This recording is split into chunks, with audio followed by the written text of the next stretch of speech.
Good evening, Clive Hale for ABC Late Edition News. Thank you for joining us.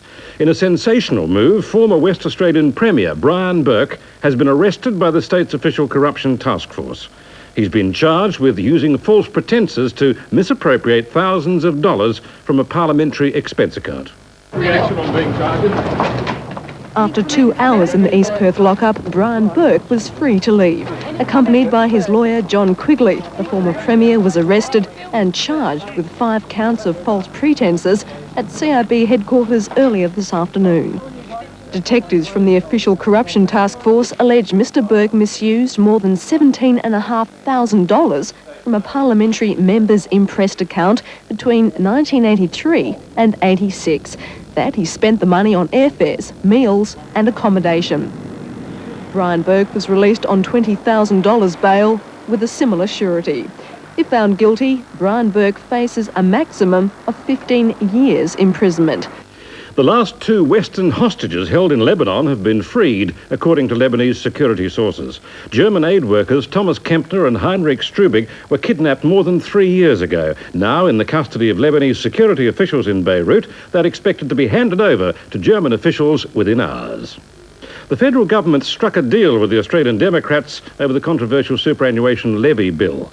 Faced with defeat in the Senate without the Democrats' support, the government agreed to cut the size of the initial levy from 5% to 4%, lessen the burden of smaller companies and slow the full impact of the levy. The federal opposition and some state leaders have attacked the deal, saying it'll cost tens of thousands of jobs. One of Australia's greatest artists, Brett Whiteley, has died aged 53. His body was discovered in a motel room on the New South Wales south coast. While considered a maverick by the art establishment, Whiteley's talent couldn't be ignored. He was awarded numerous Archibald, Wynne and Sulman prizes, Australia's highest artistic honours. Described as precocious and driven, for 20 years he struggled with heroin addiction and its effects on his creativity. The Prime Minister joined today's tributes, praising Whiteley's contribution to Australian culture. Boris Yeltsin's in Washington for a 2-day summit with President Bush. Yeltsin wants massive American aid for Russia. Bush wants Russian concessions on disarmament. Boris Yeltsin landed in Washington hoping for clear signs that the US would meet its share of a $24 billion international aid package for Russia. So far, the Congress has failed to approve an American contribution. The Bush administration has signalled that financial aid to Russia may well hinge on Russia giving more ground in arms reduction talks. But the future of any aid package lies in the hands of Congress. And in this election year, politicians are putting domestic concerns first. Both Bush and Yeltsin want the summit to improve their statures as world leaders at a time when the two are struggling with domestic problems at home. A last-minute addition to their agenda may help.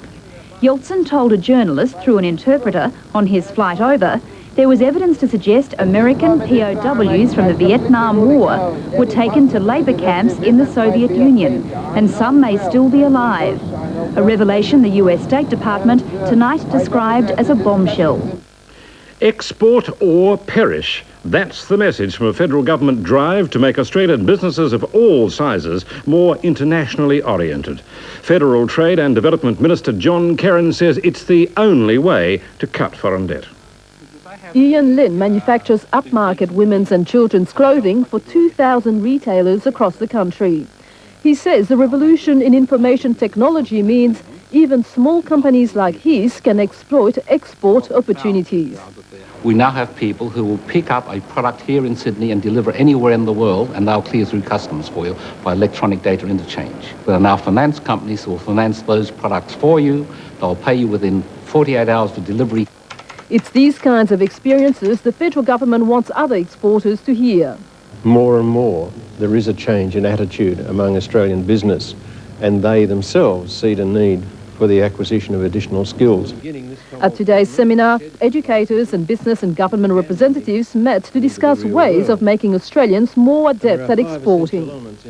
The next step, setting up a nationwide education and training program in which people like Ian Lin can share their export expertise.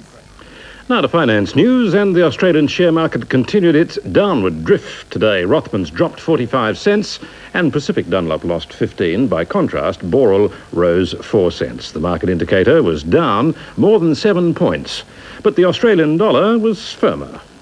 Now, tomorrow's national weather for you. A few showers expected in Adelaide, showers easing in Perth, and it should be fine in Sydney, Melbourne and the other capital cities. And that's the news to now. I'm Clive Hale. Thanks for being with us around Australia. Hope you can join us again tomorrow night. Meantime, stay with us now for Late Line. Good night.